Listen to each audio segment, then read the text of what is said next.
De la primera carta del apóstol San Pablo a los Corintios. Les recuerdo, hermanos, el evangelio que les anuncié y que ustedes aceptaron, en el que además están fundados y que los está salvando si se mantienen en la palabra que les anunciamos. De lo contrario, creyeron en vano.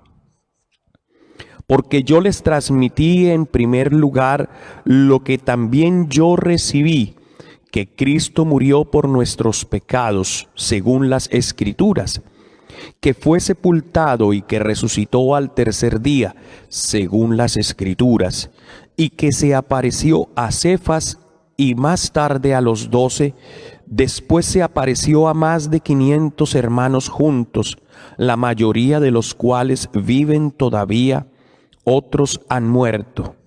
Después se apareció a Santiago, más tarde a todos los apóstoles. Por último, como a un aborto, se me apareció también a mí. Porque yo soy el menor de los apóstoles y no soy digno de ser llamado apóstol, porque he perseguido a la iglesia de Dios. Pero por la gracia de Dios soy lo que soy, y su gracia para conmigo no se ha frustrado en mí. Antes bien, he trabajado más que todos ellos, aunque no he sido yo, sino la gracia de Dios conmigo. Pues bien, tanto yo como ellos predicamos así, y así lo creyeron ustedes. Palabra de Dios. Te alabamos, Señor. Unámonos al Salmo diciendo: den gracias al Señor porque es eterna su misericordia. Den gracias al Señor porque es bueno, porque es eterna su misericordia. Diga la casa de Israel: eterna es su misericordia.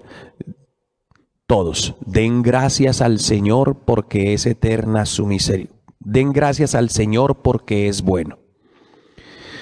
La diestra del Señor es poderosa, la diestra del Señor es excelsa. No he de morir, viviré para contar las hazañas del Señor. Todos, den gracias al Señor porque es bueno. Tú eres mi Dios, te doy gracias, Dios mío, yo te ensalzo. Todos, den gracias al Señor porque es bueno. Aleluya, aleluya, es la fiesta del Señor. Aleluya, aleluya, el Señor resucitó. Aleluya, aleluya, es la fiesta del Señor. Aleluya, aleluya, el Señor resucitó. Ya no hay miedo, ya no hay muerte, ya no hay penas que llorar, porque Cristo sigue vivo, la esperanza abierta está. Aleluya, aleluya, es la fiesta del Señor. Aleluya, aleluya, el Señor resucitó. Aleluya, aleluya, es la fiesta del Señor. Aleluya, aleluya, el Señor resucitó. El Señor esté con ustedes. Lectura del Santo Evangelio según San Lucas. Gloria a ti, Señor. En aquel tiempo, un fariseo rogaba a Jesús que fuera a comer con él, y entrando en casa del fariseo, se recostó a la mesa. En esto, una mujer que había en la ciudad, una pecadora, al enterarse de que estaba comiendo en casa del fariseo, vino trayendo un frasco de alabastro lleno de perfume, y colocándose detrás junto a sus pies, llorando, se puso a regarle los pies con las lágrimas que se los enjugaba con los cabellos de su cabeza, los cubría de besos y se los ungía con el perfume. Al ver esto, el fariseo que lo había invitado se dijo: si éste fuera profeta, sabría ¿quién y qué clase de mujer es la que lo está tocando? Pues es una pecadora. Jesús respondió y le dijo: Simón, tengo algo que decirte. Él le contestó: dímelo, maestro. Jesús le dijo: un prestamista tenía dos deudores, uno le debía 500 denarios y el otro 50. Como no tenían con qué pagar, los perdonó a los dos. ¿Cuál de ellos le mostrará más amor? Respondió Simón y dijo: supongo que aquel a quien le perdonó más. Le dijo Jesús: has juzgado rectamente. Y volviéndose a la mujer, dijo a Simón: ¿ves a esta mujer? He entrado en tu casa y no me has dado agua para los pies. Ella, en cambio, me ha regado los pies con sus lágrimas y me ha enjugado con sus cabellos. Tú no me diste el beso de la paz. Ella, en cambio, desde que entré, no ha dejado de besarme los pies. Tú no me ungiste la cabeza con ungüento. Ella, en cambio, me ha ungido los pies con perfume. Por eso te digo, sus muchos pecados han quedado perdonados porque ha amado mucho. Pero al que poco se le perdona, ama poco. Y a ella le dijo: han quedado perdonados tus pecados. Los demás convidados empezaron a decir entre ellos: ¿quién es este que hasta perdona pecados? Pero él dijo a la mujer: tu fe te ha salvado, vete en paz. Palabra del Señor. Gloria a ti, Señor Jesús.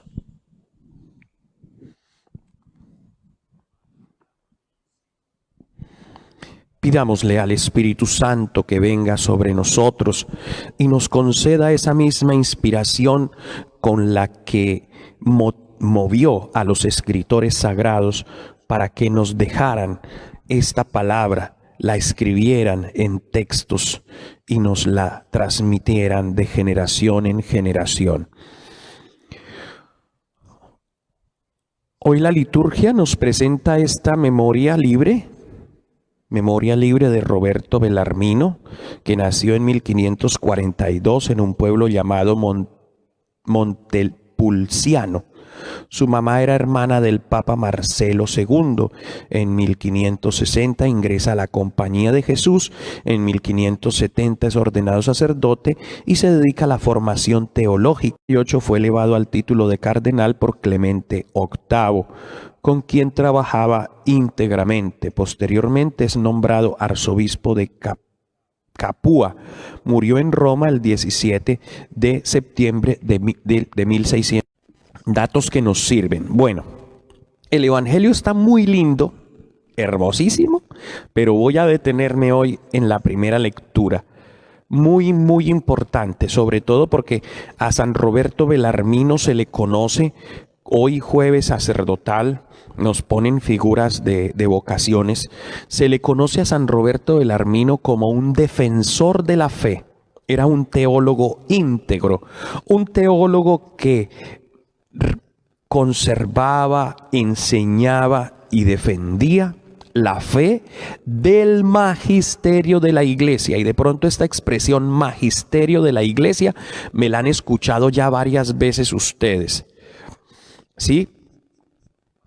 ¿Qué es el magisterio de la Iglesia? El magisterio de la Iglesia, más que un grupo de personas, más que un consejo de personas, de expertos y de teólogos, el magisterio de la Iglesia es el depósito de la fe, es donde está contenida la doctrina de la fe que la Iglesia cree y que durante todos los años y siglos de la historia de la Iglesia y de la salvación se conserva, y es a partir de ella que enseñamos.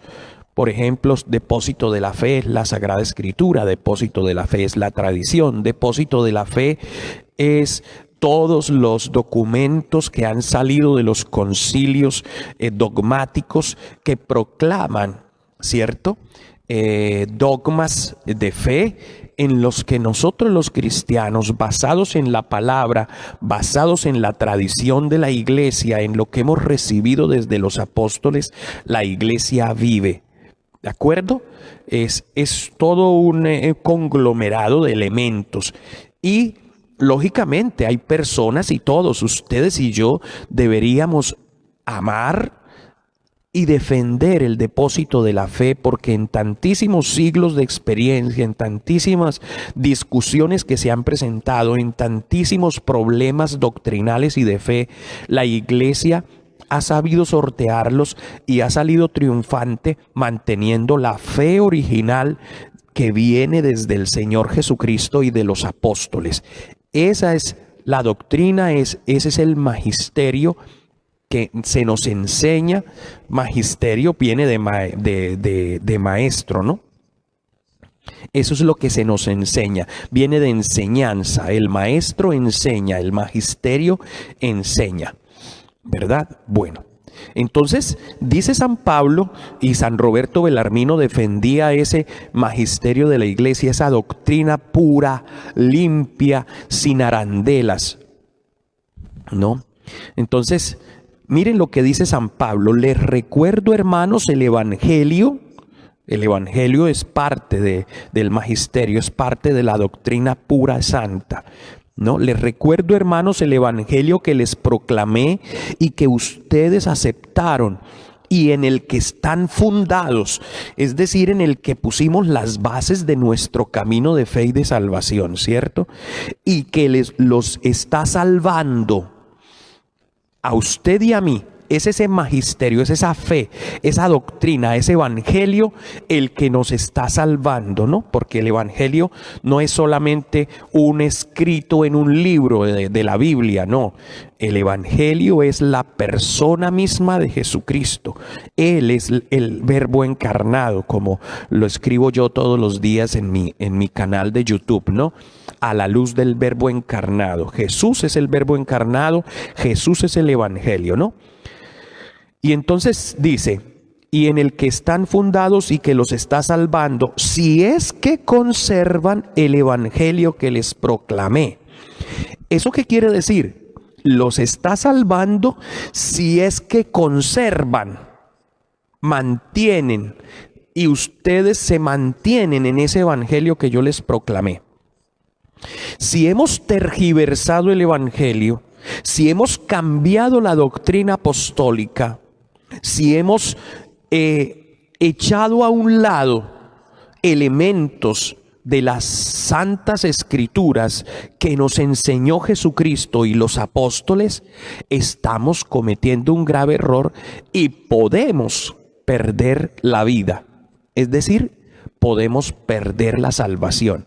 Mire San Pablo lo fuerte que es aquí, que si uno se detiene a analizar las palabras tan precisas y tan claras que está diciendo, pues nosotros caemos en la cuenta, ¿cierto?, de que hay que tener cuidado incluso con lo que aceptamos, con lo que leemos. Sí, aquí me viene a la cabeza en estos momentos, cuando estoy diciendo esto, una serie de ideas que hoy día se riegan por ahí por todas partes como polvorosa, ¿cierto? Y que la gente lamentablemente va aceptando tontamente, sin entrar en lo que es la doctrina verdadera y sagrada, el magisterio de la iglesia. ¿Sí? Entonces, si nos mantenemos en el evangelio que hemos recibido y que nos han proclamado los apóstoles, nos salvamos. ¿Sí? De lo contrario, dice San Pablo, se ha malogrado su adhesión a la fe. Se ha malogrado su adhesión a la fe. Por eso es tan importante seguir la doctrina sana, seguir la doctrina pura. ¿Ve? Y en este caso hay que ser tremendamente cuidadosos y delicados. La doctrina de la iglesia, la enseñanza de la iglesia, hay que cogerla con pinzas. Y cuando nos paramos frente a ustedes, nosotros que somos los que hemos estudiado la teología, no podemos comenzar a hacer y a decir reflexiones simplemente que se me vienen a la cabeza, sino que todo tiene que estar estrictamente fundado en la enseñanza de los apóstoles, en la enseñanza de las Sagradas Escrituras, ¿verdad? Y en lo que el magisterio de la Iglesia ha conservado como depósito de la fe. Yo por eso en muchos momentos les invito a ustedes, vea, no me lo crean a mí. Hay un libro muy especial, después de la Biblia, el Catecismo de la Iglesia Católica es fundamental, porque allí está lo básico, lo esencial, lo mínimo que nosotros los cristianos debemos aprender de la fe. Cuando estuvimos en la fiesta patronal de nuestra patrona Santa Mónica, yo hice toda una enseñanza a partir del Catecismo de la Iglesia Católica, la cuarta parte del Catecismo, que nos hablaba acerca de la oración, lo fundamental de la oración, los elementos que hay que tener en cuenta, los tipos de oración que hay en estos momentos en la iglesia, y se nos enseñaba una de las principales, o mejor, la principal y más extraordinaria oración del cristiano, que es el Padre Nuestro, la oración del Señor, la oración Domini, la oratio Domini, la oración del Señor. ¿Cierto? ¿Por qué? Porque es que yo, como sacerdote, no puedo comenzar a explicar solo lo que se me viene a la cabeza y lo que yo especulo aquí en mi cabeza. No, tiene que estar profundamente adherido a lo que la palabra nos dice. Es por eso que hermanos que pueden ser muy buenos, muy santos, pueden estarse desviando en la doctrina y se malogra la fe cuando, aunque creen en Cristo y creen algunas cosas del Evangelio, se van a otro grupo religioso, ¿verdad? Olvidándose de los sacramentos, por ejemplo, de la Eucaristía, olvidándose de muchas otras cosas, del perdón de los pecados, sacramento de la reconciliación. Y cuidado, porque en estos tiempos, por situación de la pandemia y que estamos transmitiendo la misa a través de medios virtuales y de la televisión, muchas personas sanas, normales, pueden estar pensando que estar viendo la misa por televisión o por medios virtuales basta, sin necesidad de ir al templo, y eso es un radical error, tanto teológico como espiritual, como litúrgico. Porque la misa tiene sentido en la medida que la comunidad se encuentra para compartir la fracción del pan, es decir, la Eucaristía. Si la misa sigue siendo de esta manera, ¿no? Yo sé que lo estamos haciendo por necesidad durante este tiempo, por no dejar caer la fe de los fieles. Pero si tú sigues empecinado en no acercarte al templo cuando ya están abiertas las puertas, entonces vas a caer en una malogración de la fe, vas a malograr la fe. No es conveniente. Eso solo se le permite, si ya están abiertos los templos, solo se le permitirá a las personas postradas ver la misa por televisión. Imagínense ustedes. Porque entonces, ¿dónde está la comunión de hermanos? ¿Dónde está el encuentro fraternal? ¿Dónde está el venir a recibir sacramentalmente, sensiblemente, el cuerpo de Cristo? La comunión espiritual no basta.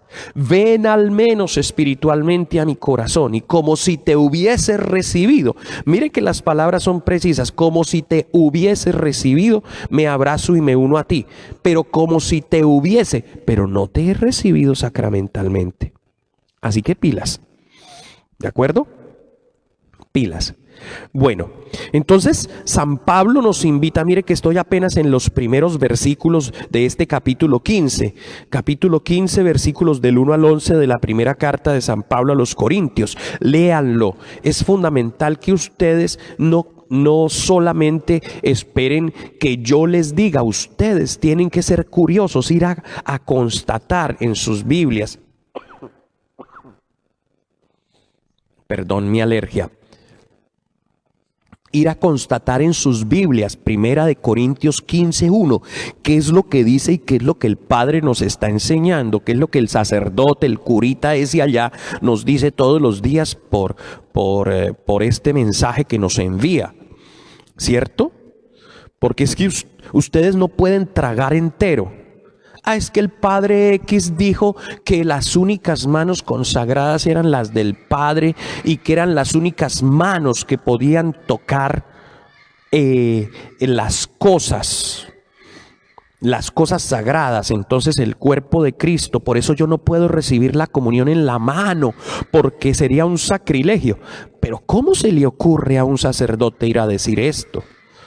Eso no es un sacrilegio que se recomienda, porque es que la comunión en la mano es para necesidades como la que tenemos en este instante. Se recomienda darla en la boca, porque es más difícil que la persona que recibe la comunión en la boca luego se la saque y se la lleve para hacer cosas indebidas.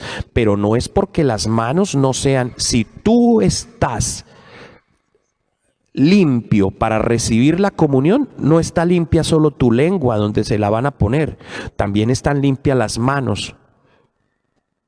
Todo tú estás limpio. Cuando el sacerdote te absuelve de tus pecados, todo tú estás limpio para recibir la comunión. Así de sencillo.